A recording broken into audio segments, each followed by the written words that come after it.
Welcome. In this video we explore one of the most mysterious passages from chapter 61 of Haft al-Shareef. The chapter opens with a powerful declaration attributed to al-Sadiq. Judgment Day has already come upon them. Rather than describing a distant future event, the text presents judgment as something already unfolding. Humanity is divided into two great groups, the people of reward and the people of punishment. Each arrives at its appointed station according to what has emerged from its own actions. The people of punishment enter for cycles of suffering. These cycles involve torment, humiliation, and separation from divine comfort. The text describes punishment as a fitting consequence that corresponds to one's deeds. The people of reward likewise experience stages of recompense. Reward and punishment are both presented as processes, rather than simple destinations. Eventually, those who have received the full measure of what proceeded from them emerge from these states. The chapter emphasizes that all things perish except the face of God, placing every cycle within a larger divine reality.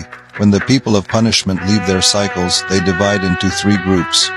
One group returns to a house of even greater punishment. These are described as those who remain there forever. A second group returns to a house of tribulation, continuing a process of suffering and testing. A third group enters a state of degradation and insignificance. The text illustrates this condition through the image of a worm. This creature remains awake, does not sleep, does not reproduce, and leaves no descendants. It possesses neither lineage nor continuity. The chapter links this image to the Quranic expression, the lowest of the low. Here existence continues, but in a diminished and dishonored form. The degraded state represents the loss of status, influence, and generative power. Nothing in creation is described as more despised or insignificant than this condition. The chapter then turns to the day of resurrection, which it associates with the rise of Muhammad. At this stage, the degraded beings fade away. Attention shifts to the people of reward.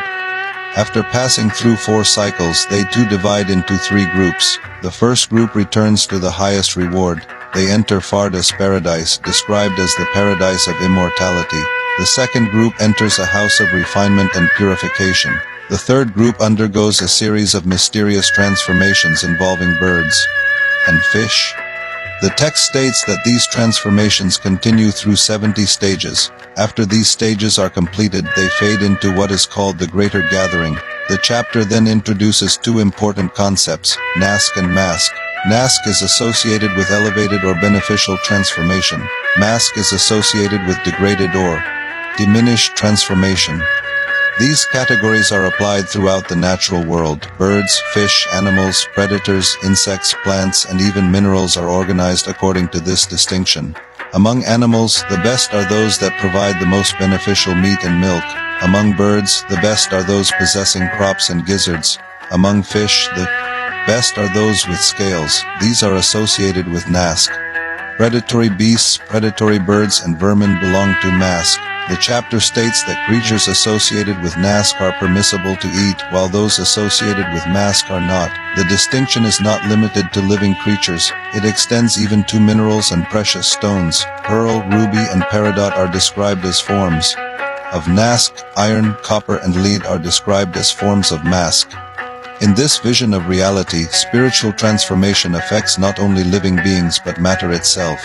The chapter supports these teachings with passages from the Quran. It reminds the listener that every created thing glorifies God, even though human beings may not understand how that praise is offered. Animals glorify God, birds glorify God, plants glorify God, even stones glorify God. The text points to the movements of shadows turning from right to left as signs of humble submission before the Creator. Every being possesses its own form of prayer and praise. Nothing in creation exists outside this universal act of worship.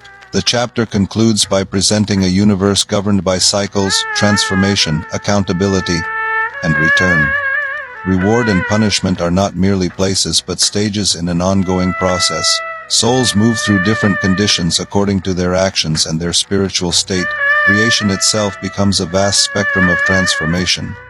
Whether understood literally, symbolically, or mystically, the chapter invites reflection on the relationship between deeds, destiny, and the ultimate return of all things to God. Peace.